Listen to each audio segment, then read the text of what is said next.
Welcome to Films and Stuff with your hosts, Pete Mitchell and Ethan Hunt. Hi, Pete. Welcome back. Films and Stuff. Hi, Ethan. How's everything today?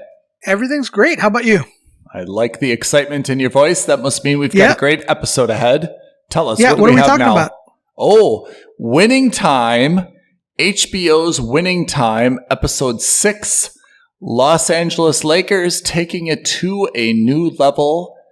Do you want to summarize this quickly for us? Sure. Let's do our quick 60-second-ish summary. All right. So we have two subplots, really. And the first subplot is we look at the aftermath of McKinney's bike accident. Yes. Right? So we see that McKinney is out for the count. He's been hurt really badly for a bicycle accident. Badly for a bicycle accident. Yeah. That didn't involve a car, by the way. No, not at all. Right? So I was a bit shocked by that. They were quite graphic about what they had to do to him to kind of get him back. Yeah. And in doing so, Paul Westhead, played by Jason Segel, takes over. Mm-hmm. And he is a total mess. Yeah. Right? He has to inform the media, he has to inform the team, and he has to, run the operations on court. And things kind of, at least for the most of this episode, he's on the back foot. He looks like he's really struggling. Yeah. Then the second subplot is really, now we pivot back to Magic Johnson, and I think this is where things are going to get a little bit more exciting. Mm-hmm. And we see that Magic Johnson is starting to take control of his life, not just in terms of his finances, but also in terms of his managing his celebrity, right? Right. And his life around that. You see a little bit of conflict in his personal life with his business manager's daughter. They're in a relationship of sorts, and, she's overstepping her bounds potentially. Simultaneously, he has to make decisions on things like endorsements with sneaker companies. He makes a massive mistake, which we'll talk about. And then the last thing is not really a subplot per se, but we kind of touched upon it, is you start to see, we talked about it in other episodes, you start to see the other side of Dr. Buss, which is his personal life. And, he seems like a duck, calm and collected on the water, but his feet paddling furiously below the water, right? Such a good analogy. So you learn that his mom is potentially not doing very well mentally. Sally Field. He's teetering. He's able to successfully bluff out of a loan agreement or into extending a loan agreement with Great Western Bank. Mm-hmm. And that's kind of it in terms of the episode overall. Okay. So I think the last time we gave this rating, when we did a recap of episodes 4 and 5, I still had this as a subscribe to HBO Max. I think you were at a mooch. Has that changed? I was at a mooch, but I was on an upward trajectory toward subscribe. Mooch Plus. Got it? Oh, yeah. As Mooch Plus, our new subscription-only platform. So where are you? You're still at the same place? Are you inching towards a subscription? I'm inching forward more and more because I think now we're going to get into the more... You're reading the terms and conditions. You're reading the terms and conditions of the... I'm halfway through the fine print. Yeah. And I think that by the end of the next episode, I'm probably going to be into a subscribe. I have a sneaking suspicion that it's going to be the next episode that does it for me. Only because I'm expecting Pat Riley to make a major play into the coaching aspect. And I'm expecting also more of a look at the team as, a team of basketball players. Yeah. And I like the nitty-gritty of... When it comes to sports biopics, I really like the nitty-gritty of, like, the off-court related... We want to see... I stuff. Totally agree. That is such a good point, which is we know what happened. What we want to see is the nuts and bolts of how it happened, right? And that's such a good point. And maybe That's why I like this show so much. Is that it's not so much the plot and what's happening. It's the behind the scenes of, like, I knew that Paul Westhead became the coach, right? Okay, and you can read online that there was, Jack McKinney was hospitalized because of a biking accident. And it's nice to kind of see that transition, whether or not it's historically accurate or not. It's nice to see that transition and kind of understand that this guy was not really ready, either in terms of experience or like his emotional state of mind, or just, to be honest, his personality. He was not ready to be a coach of any team, much less a professional team, much less a Los Angeles Lakers team, right? Right. I mean, he's really a little bit kind of pathetic. And you just want to say, like, dude, come on, like, pull it together. I mean, like, it's not like they just picked you off the street to be a coach. You were the assistant coach, like, you should have a little bit more of a sense of readiness for this, right?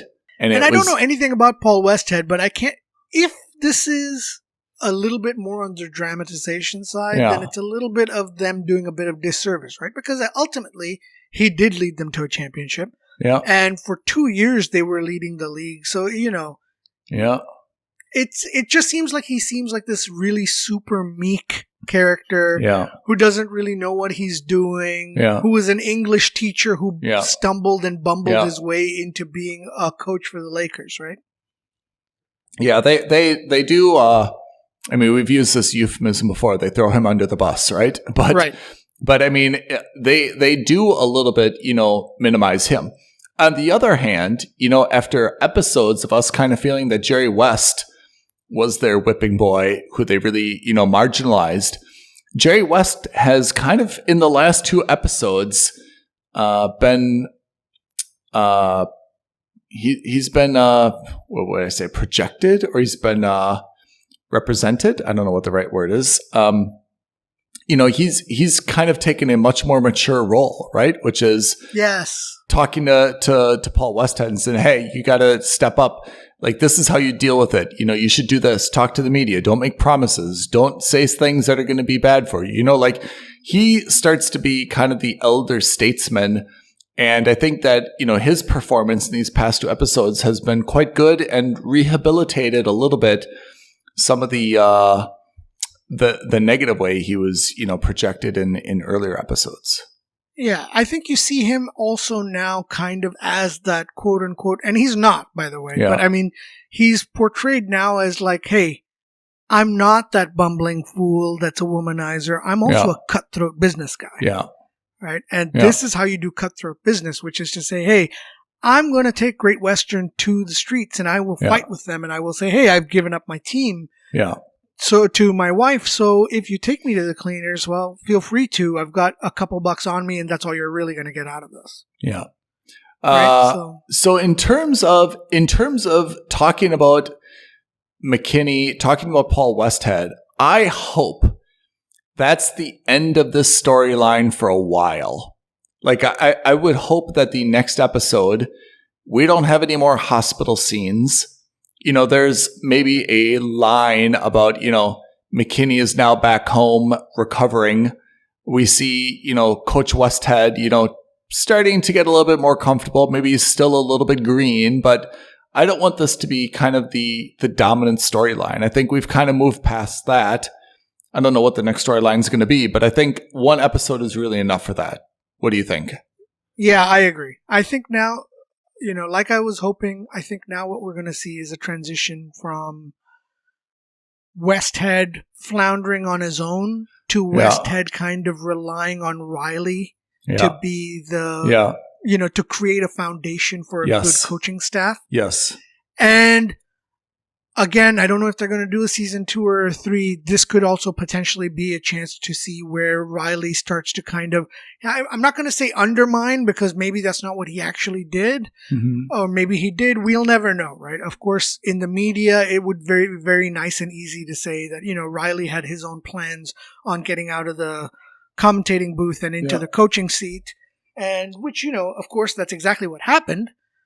And maybe it was not so calculated. Maybe it was calculated. We don't know. But I imagine that because it's a dramatization and because, of course, it'll be more exciting if there is not a villain, but if there is a slight antagonist. Yeah. I imagine that the next episode or the next couple episodes are going to be the ones where you see Riley step up as the coach behind the scenes, you know, like he's the assistant coach. He's the confidant of some of the players. He's the confidant of the players. And he's the one who, after practice is over, the players come to for advice. And he's the one, you know what I mean? Like developing the strategy. The seeds of discord. I agree. Exactly. I mean, I don't know the story, but I think you're right about this. And again, I don't know if it was intentional, if it was nefarious, if it was, cunning, or if it just kind of like happened. But, Paul Westhead won the championship. Was he with the Lakers the next season, or was he out after the championship? No, I think he got taken out in his second or maybe even third season. I'm pretty sure he was still head coach after winning the championship. And that's when Riley made his move. Yeah. If that's what happened, I don't know. Yeah. You're right. I imagine then, again, I'm basing this on my assumptions, though. I think you're right. They won the championship, so they had to bring him back. I mean, you can't get rid of a guy after you won the championship. But then in that second year... Again, mirroring exactly real-life events. The same thing just happened to the Lakers in 2022. True. So then maybe Pat Riley started to become a little bit more influential. They were struggling in year 2, and they said, look, let's make the change. But in any case, I think that the Jack McKinney storyline for me was very compelling. It's over now. And another thing I hope is over, although I don't think it is Sally Field, right, who plays the mother of Jerry Buss. Yeah. Obviously has some form of dementia. Correct. Tragic, but I'm really not keen to see this drag as a focal point of too many other episodes. It could be a side issue, right? But, or like mentioned in in passing circumstances. Yeah.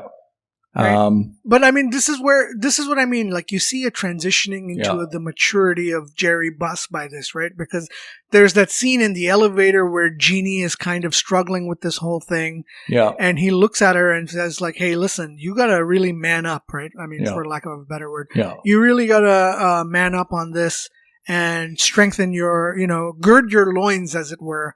We need to get through this. Yeah. Right? Yeah. So that's the McKinney Westhead side. Let's say that's the management side. That's the dramatic side, right? That's the drama in the show. The more action side, I think, is about Magic and, like you said, his coming to grips with his celebrity-ness, and that's kind of played itself out in two ways. His endorsements and the opportunities he has, and also like what he wants kind of like out of his personal life. Yeah. Yeah. And you get to see that especially with this. I think the personal side was a little stronger because they kind of... So, in terms of fourth wall breaks, we really only had one this episode. Yeah. And that was when he passes on Phil Knight's offer of $100,000 in stock plus $1 a shoe, which it doesn't sound like a lot, but then, bear in mind, $100,000 back in the 70s, early 80s, worth a hell of a lot more than it is now. And then on top of that, in stock options to Nike, I think the number, I don't know if it was mentioned in the game, in the movie, or if I read it online, but that stock option thing would have been worth $5.1 billion in today's money. They had it as a graphic in the episode.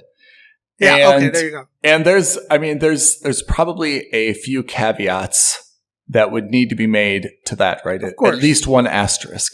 And the first is that if, this would be a fun game, if Magic Johnson accepts that offer, right?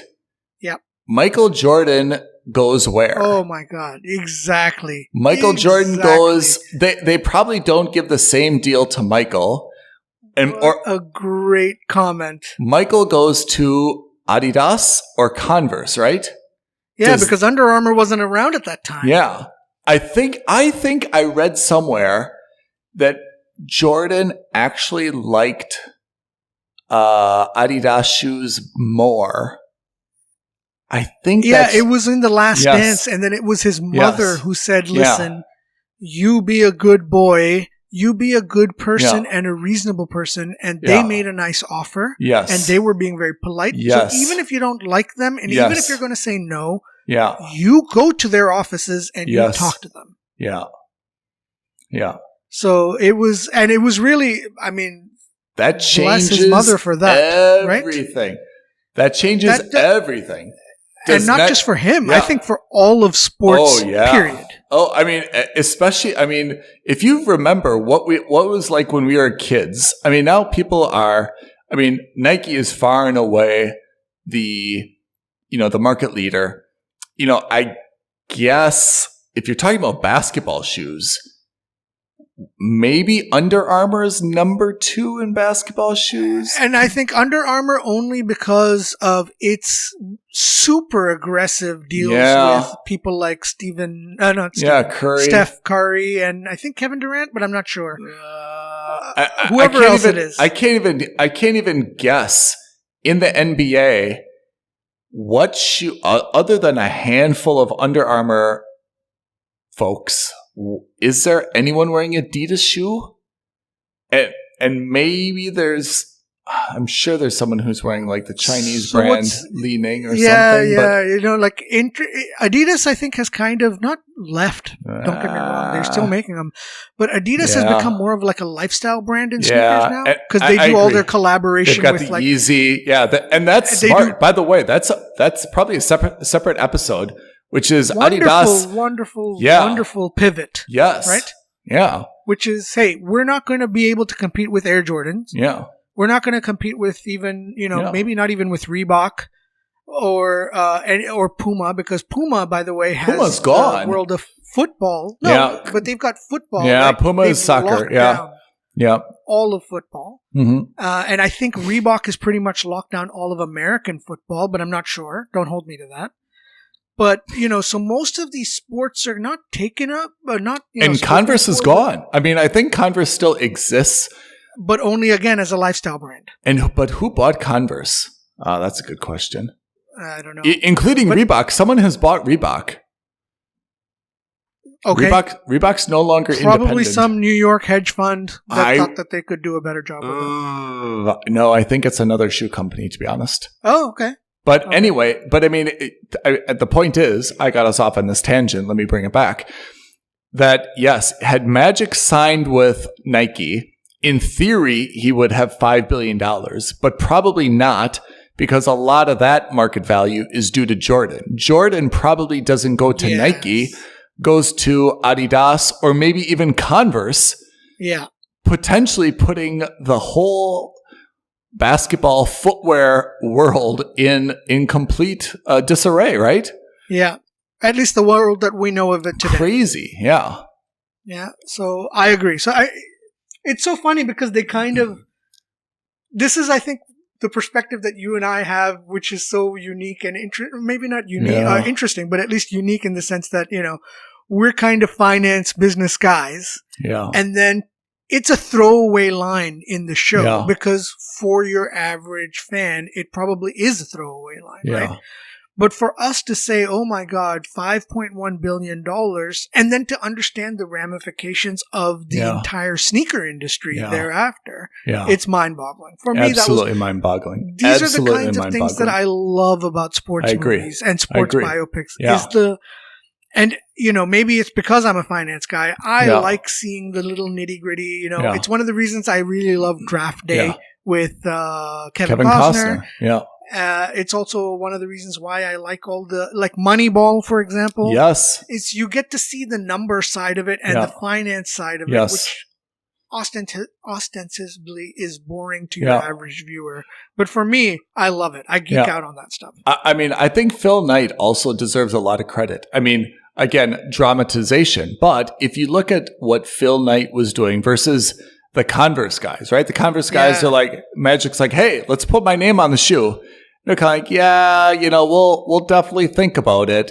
Just sign the contract, Whereas Phil is like, hey, I'm going to build this whole thing around you. Look, Yeah.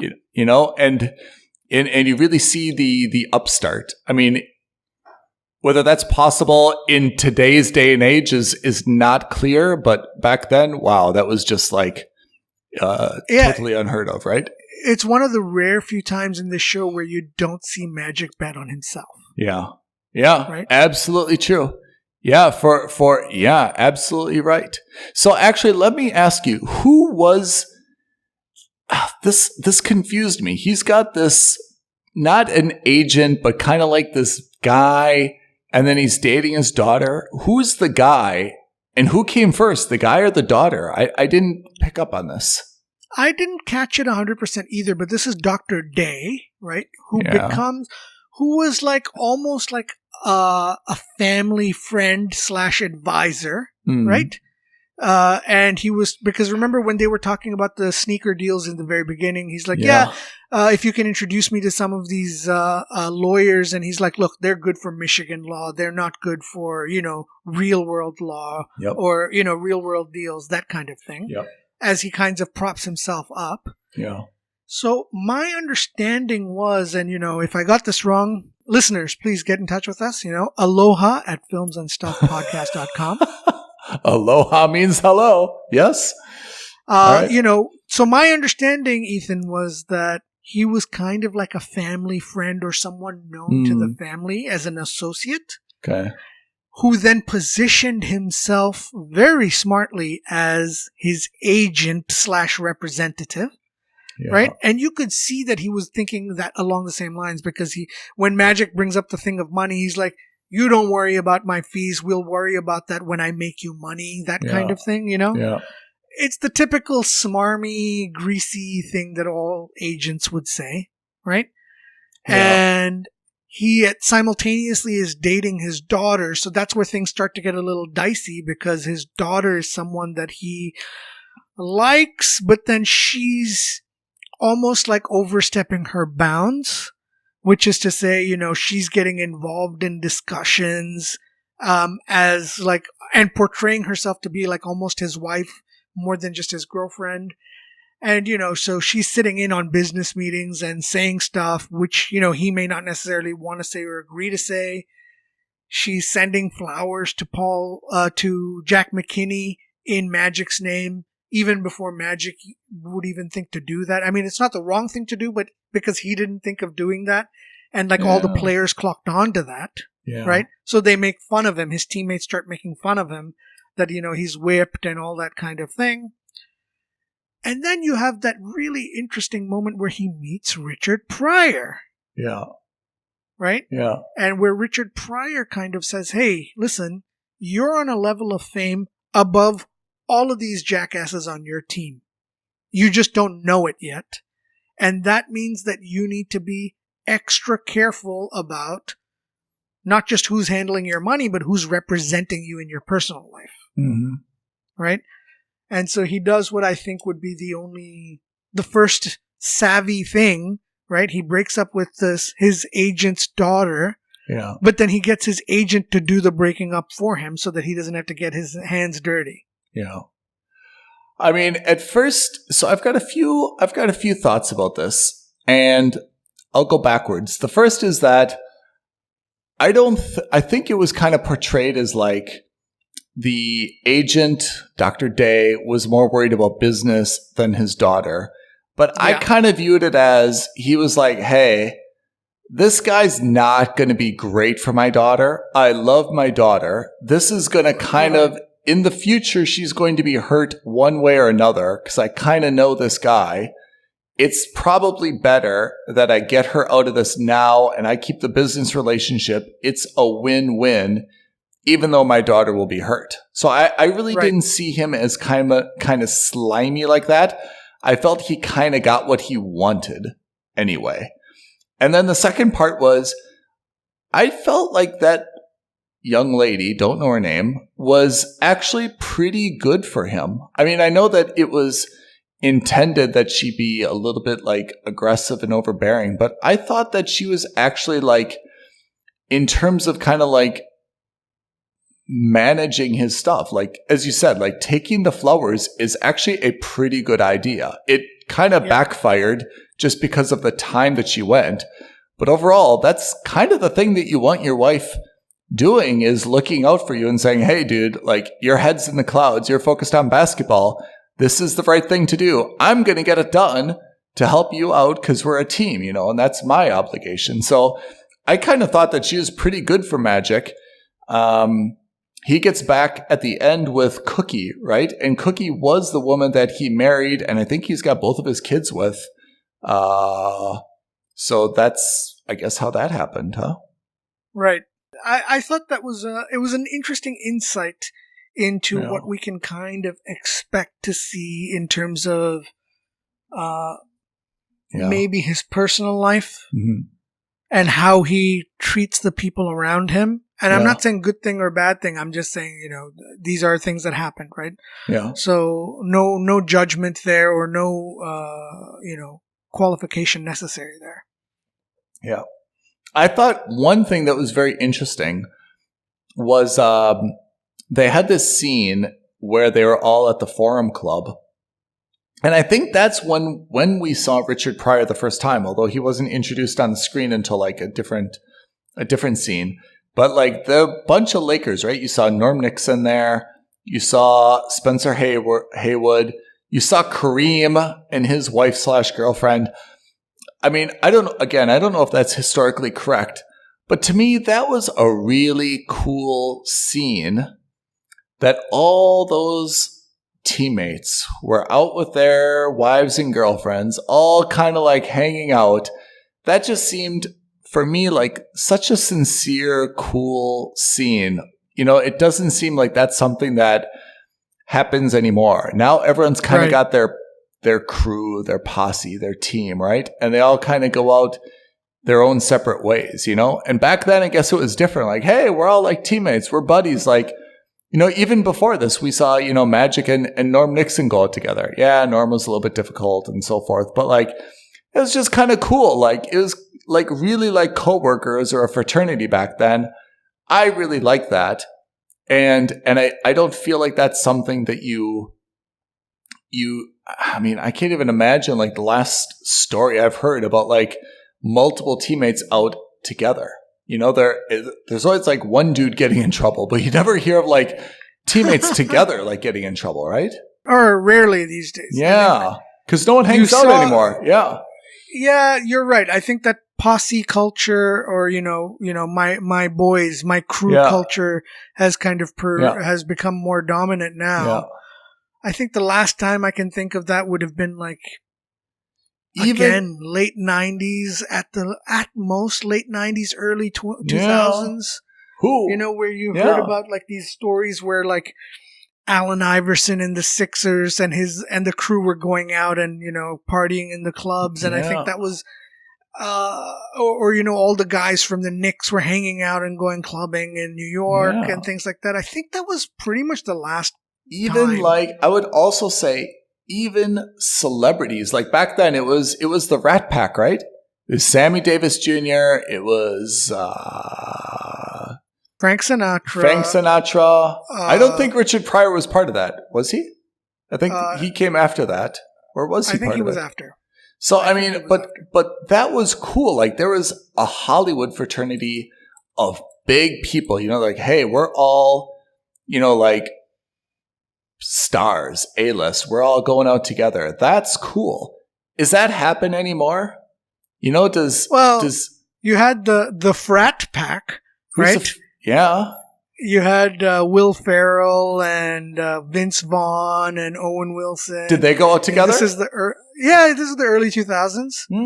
Then you had God, I hate this name so much. You had the posse that Leonardo DiCaprio had. I don't Tobey Maguire. Yeah, Tobey Maguire and all of them. They went out. Yeah, I guess looking for women. Yeah. So you had a couple of these. We need those, because especially if it's women, right? I mean, it used to be Paris Hilton and some other folks would hit the town together, right? But I mean, like, it's so powerful when like a few celebrities team up and do stuff together. We've seen this. I thought there was like a couple of years ago at like the US Open, there was Timberlake and the dude who hosts the Tonight Show. And there was also, I thought it was two other guys. Who's the guy in like Olympus Has Fallen? Gerard Butler. Gerard Butler, and was it who's the guy in A Star Is Born? My God, I'm not remembering anyone today. Oh, Bradley Cooper. Yeah, wasn't it Bradley Cooper? Those two? Or Yeah, I'm sure. Yeah, you always see celebrities together like that, right? You saw Cumberbatch was there with yes. Whoever. I mean, Natalie there's always Portman, some celebrity coupling. There's always one or two celebrity couples. But couples, and by not couples, I mean yes.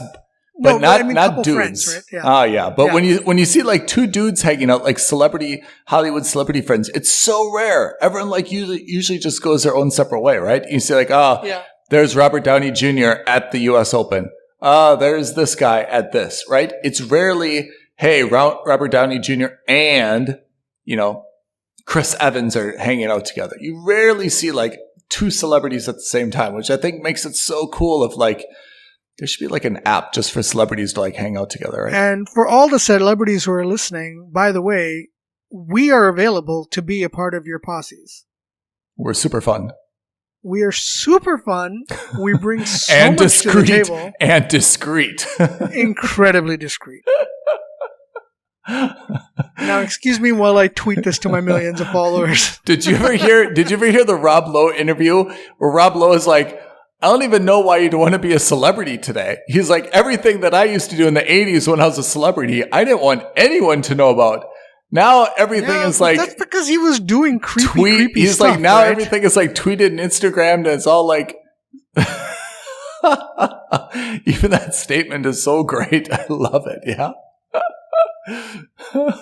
So, yeah, I mean, I don't know. It's really funny. It's really funny. But so, yeah, I think that'll probably... Actually, that could be another episode that we can talk about. Yeah. Celebrity friends that we should be a part of. Celebrity bros. Yeah. So Lakers are obviously, I think they're now establishing that culture. We didn't really see anything on the Laker girls. There's no Paula Abdul featured in this episode, but I think the point has been made that Laker games are now kind of like a go-to Hollywood event. It seems like there's still a little bit of like cajoling, right? They showed Jack Nicholson and kind of like, hey, I had to give him season tickets to get involved. But like, obviously, like more and more the Lakers are being accepted. The Forum Club seems to be, jumping. Like they seem to have established themselves as an exciting, entertainment event to attend. So that's kind of cool to see. And I think that over the course of a few episodes, we've seen, how, the bus vision has really made that happen. Yeah. It's coming together under his stewardship. Yeah. Yep. So I'm not sure where this goes in the next episode. I mean, like I said, I hope that they minimize Ramsey. I imagine that Magic is going to continue to flex his celebrity muscle. We haven't heard from Kareem a lot this episode. And we haven't heard actually from a lot of the other like fringe Laker players. So there may be a little bit more focus on them. We know that Pat Riley is going to make a move. They did mention also, remember their announcer, his name is Chick Hearn, who is an announcer, I think like until like very recently, actually. All these Los Angeles dudes, him, Vin Scully, they were just like announcers for like 30, 40 years. But did you catch the line where Pat Riley said like, oh, like he was choking on his vodka. And so I had to take over for a few minutes.